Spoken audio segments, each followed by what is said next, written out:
the same Spirit of God that led the Apostle John to write the Gospel by John led him to write another letter. And so, to understand chapter 14, verse 6 in a very special way, let's turn back to 1 John chapter 5. 1 John, if you don't know where that is, go to Revelation and back up about 4 books. It's Revelation, then Jude, then 3 John, 2 John, 1 John chapter 5. And I want to read together with you verses 9 through 13, because I want you to see how important who you're trusting in for your salvation truly is, because of the release of the SIN virus and the need to have an antidote for it. So let's read together 1 John 5, 9 through 13, and these are great verses, starting in verse 9.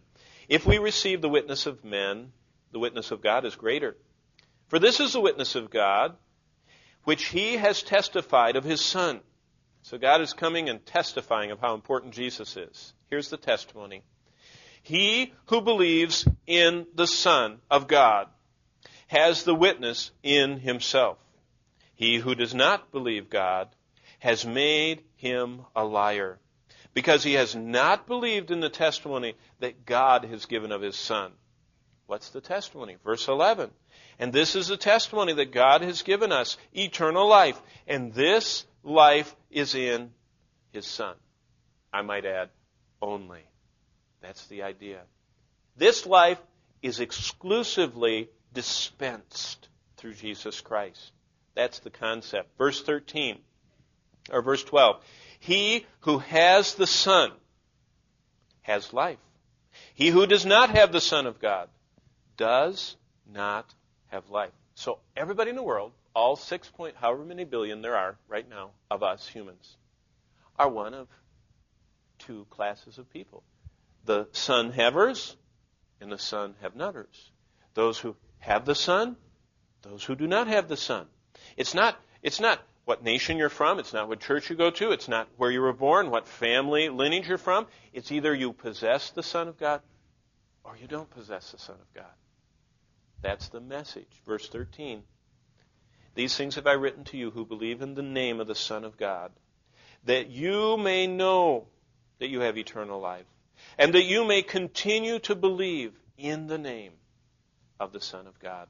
I said all that because the Scriptures tell us, on the basis of 1 John 5, and if you want to turn back to the Gospel by John, and I want to center you on chapter 14, on the basis of what Jesus says in 1 John 5 and in John 14, those who believe in the Son have eternal life, but whoever does not believe in the Son won't see life but face God's wrath. Now, how can I explain that most clearly? Let me do it this way. In other words, nominal Christians. What's a nominal Christian? Someone that's a Christian because they were born in America, Christian because their parents went to church, Christian because they went to church, Christian because they aren't a pagan, and they don't live and worship sticks or something. So they're a nominal Christian.